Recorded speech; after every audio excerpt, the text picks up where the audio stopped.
Alright guys, welcome to your 58th tutorial, and in this lesson we are finally going to be done with all of the coding.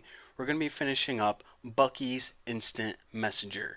So the first thing that we need to do is actually import JavaX Swing JFrame, and once that is imported, then of course we need to go ahead and create an object to access this class right here, client class. So let's go ahead and do that right now. Client is the class in our object. We'll go ahead and name him Charlie. I think the other one was named Sally for server.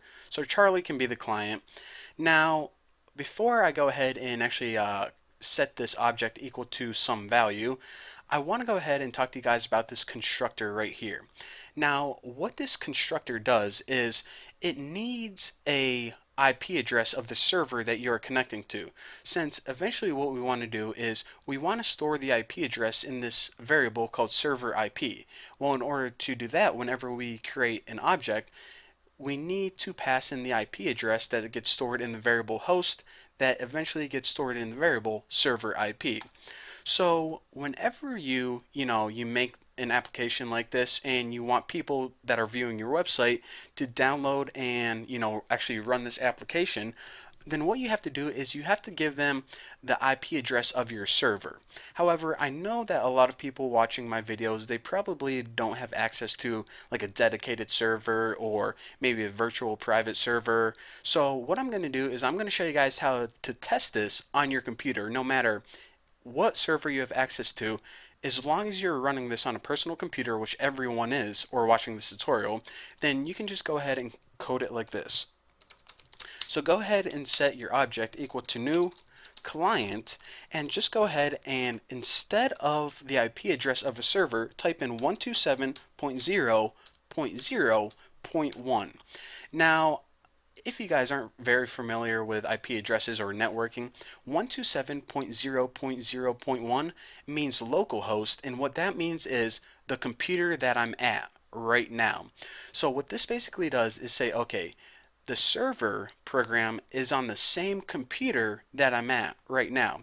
So again, like I said, whenever you actually install the server program on a server, then this IP address is going to be different. But just for testing purposes, so everyone watching this on YouTube can follow along, just go ahead and put this address 127.0.0.1, and it's going to run on your computer. It's going to view it as a server.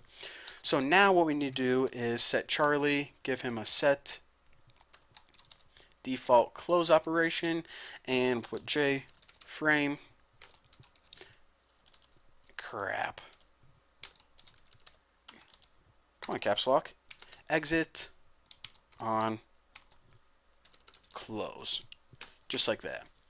Now, last but not least, remember, after we're done creating the object itself and giving it a close operation, which basically means close when I tell you to close, what we have to do is actually start the programming or the brains for our program. So in order to do that, we have to call this method start running.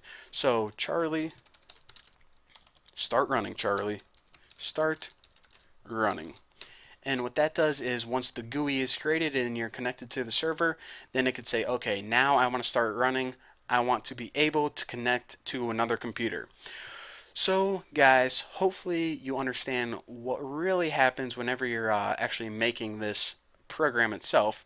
First of all, you make one program for the client, and you can go ahead and turn this into a jar and distribute it to all your clients, and you have another program for the server. So you have two separate programs, server and client.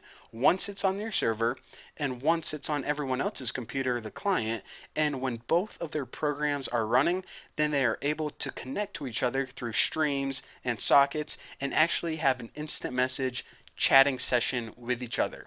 So of course, I'm sure that you guys want to see an awesome example of this, just so you guys know that the last hour or so of your time wasn't an entire waste of time and this thing actually works. So all I have to do is click this button right here.